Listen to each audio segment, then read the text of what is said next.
Hey there, welcome to Concept Hunter. Today we're going to take a look at Tilt, which is denoted as a demo, but as far as I'm concerned, it's a full web game because it has a good amount of content. It is a Unity game, so it can actually be ported to anything else, so it might have grander plans for this one, but it's a full web game as far as I'm concerned. It's by Inversion Games, alright, give credit where credit is due, and we're going to press New Game and get started. There's this scene of an opening with artificial intelligence compile and a semblance of a story, but this is the only time I actually saw any kind of story, and there's nothing in the rest of the game. So I feel it's very forced, and there's no need for it. You could just remove it with no detriment to the game whatsoever. So that's that. What do you actually do? You move around. I'm using the arrow keys and Z and X in order to tilt around, which we'll discuss in a second. Like I said, it's a Unity game. You can actually use a controller, which is really cool, but I'm using the arrow keys and the keyboard. So you jump around, very basic tutorial levels, you could say, and here you'll reach a point where they tell you to tilt right. And then you do so, and the camera shifts around. So this is a very basic mechanic in platformers that you've seen a million times before. And it raises up the question, what does this game do uniquely? What is special and interesting and different about this game than all the other games that have this mechanic in them? And sadly, I didn't really find a very good answer in this game. I feel like you haven't found the special thing that makes this game unique.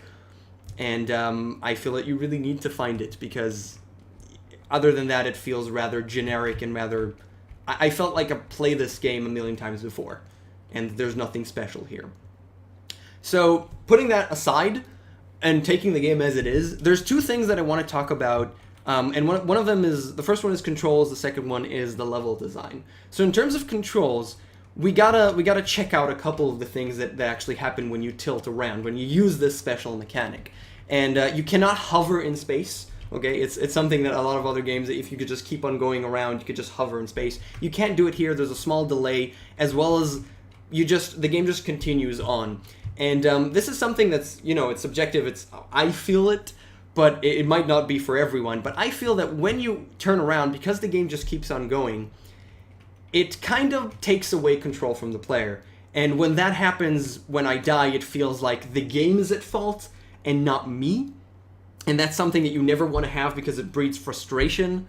And the way to fix it, or a way to fix it that I've seen in a lot of other games, is when you actually have that tilt, okay, you slow down the game. Not to zero, okay, but you slow it down, and that helps the player reorient themselves and control the character a little bit better in that weird movement when the tilt happens.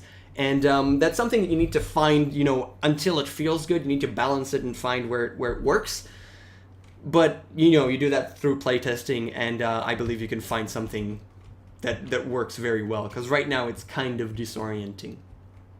So that's in sense of the controls, and it's a good time to actually appreciate a little bit of the graphics, which are very basic but very well done. I really want to mention that the music and sounds are excellent in this game, and that it is very, very polished, which is really, really great. The menus feel very good and crisp, and you've got all the menus that you want, and the options and the settings. It's very polished, okay? That's a huge thumbs up for me in the department of polish. So, level design. There's two main things about the level design that I want to talk about. I'll start talking about them now, and we'll see them in a little bit of a later levels as I reach them. This game feels like you went into level design with a huge toolbox of basic mechanics of platformers like turrets and moving platforms, and then you randomly chose a couple and threw them at a specific level. The progression within a level is really weird. It's odd, because it feels like there's a couple of set pieces, there's a couple of challenges that have nothing to do with each other. And this game doesn't have checkpoints, so when you die, you actually start at the beginning of the level, and then you have to go through a challenge, and then another challenge that have no connection between them. You want to have progression within a specific level, as well as within the entire game progression in terms of difficulty. But within a specific level, you also want to have this feeling of a challenge, and the similar challenge but greater and a little bit greater. You want to have a set piece of challenges within each level, to not be impossible to finish because there's too many challenges and you always start at the beginning. unless you put in checkpoints, but we're not talking about that right now.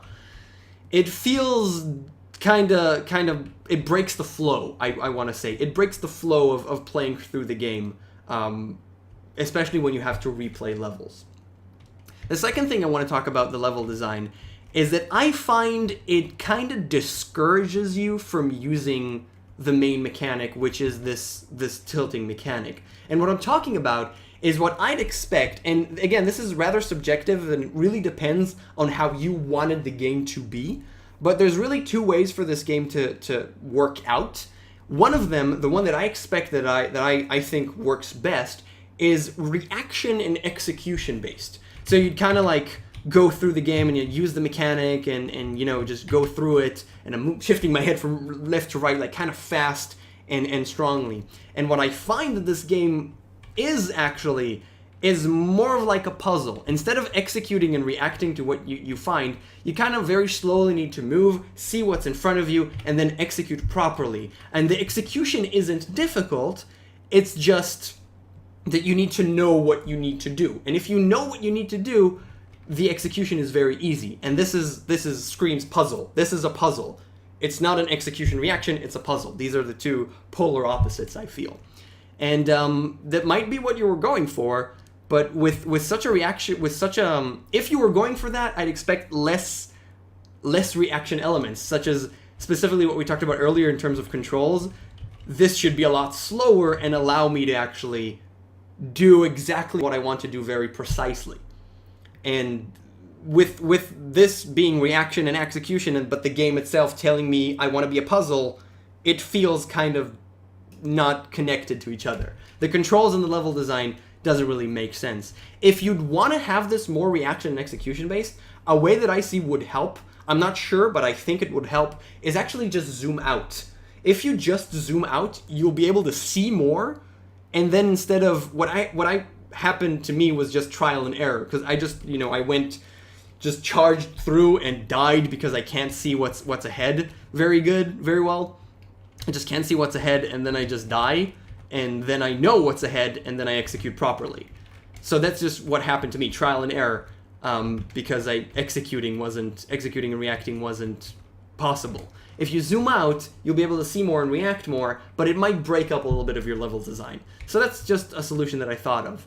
Now, what I talked about earlier, that it feels like random set pieces, this game, this level is probably the best example. We're starting with spikes and a section of spikes that you saw how I just went through, and then I couldn't go through it fast. I had to very slowly, properly find the platform that doesn't have spikes on it. You know, just tilt across to the platform that doesn't have spikes on it, move slowly, and then keep going.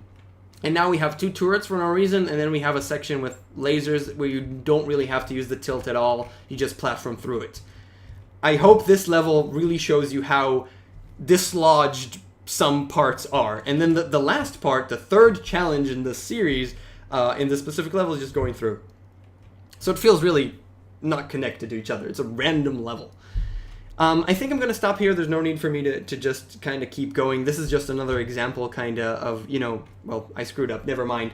A level where you have that, and then you have another section of platforming that doesn't really isn't really connected to each other. So this is Tilt.